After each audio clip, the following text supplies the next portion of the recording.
This is a post on LinkedIn that I came across a little while ago. In the post, the guy says he spent $5,000 to boost his website's domain rating from 15 to 45, but the overall growth in his revenue after this investment was $0. Now, this doesn't mean that building backlinks doesn't bear any fruit, but it does mean that it matters where you acquire your backlinks from. As someone who's been doing link building for over 5 years now, I've compiled a checklist of factors that I look for when I vet a site for link acquisition. So here's my checklist. Tip number 1 is to target sites that have some form of product or service. For example, a SaaS site. Let's take Monday.com for example.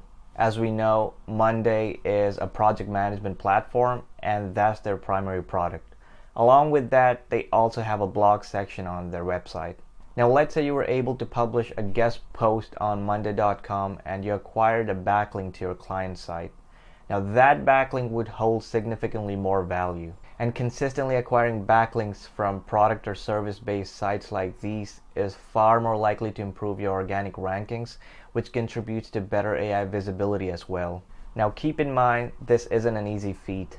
Acquiring a backlink from a site like Monday.com is difficult, and generally speaking, the harder it is to acquire a backlink, the more value it holds. Tip number 2 is to avoid private blog networks, also known as PBNs. Now, if you're wondering how to identify PBNs, here are some common traits that you can quickly spot. PBNs don't have a targeted niche and their blogs cover all kinds of unrelated topics. Another major trait of PBNs is that they look pretty much the same. They have a poor site design and no real products or services to offer through their sites. So if you come across sites like these, do not make the pitch.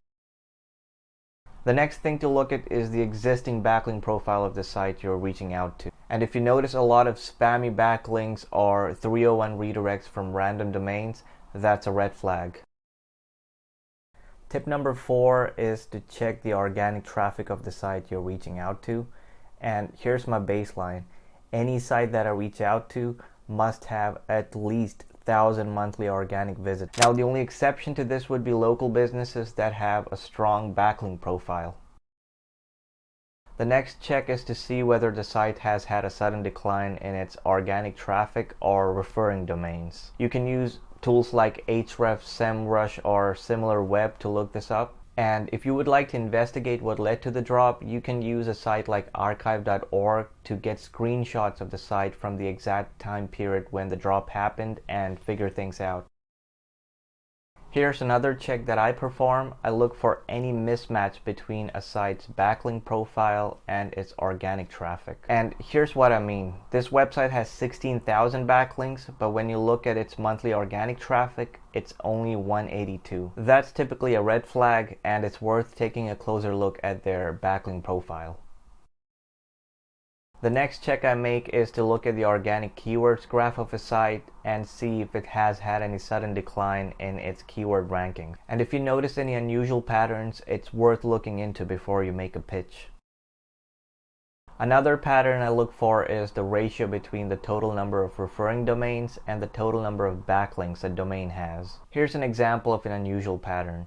This website has 10,000 backlinks from just 66 referring domains, which is highly unlikely. And that's a signal that requires further vetting of the site's backlink profile.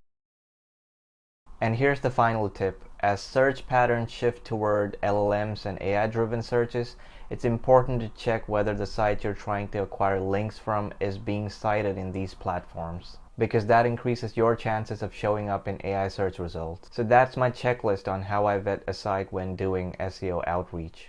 And if you run a business and are looking to acquire high quality links to your site, drop a comment below or send me a message and I can help you with a customized off-page SEO plan for your brand.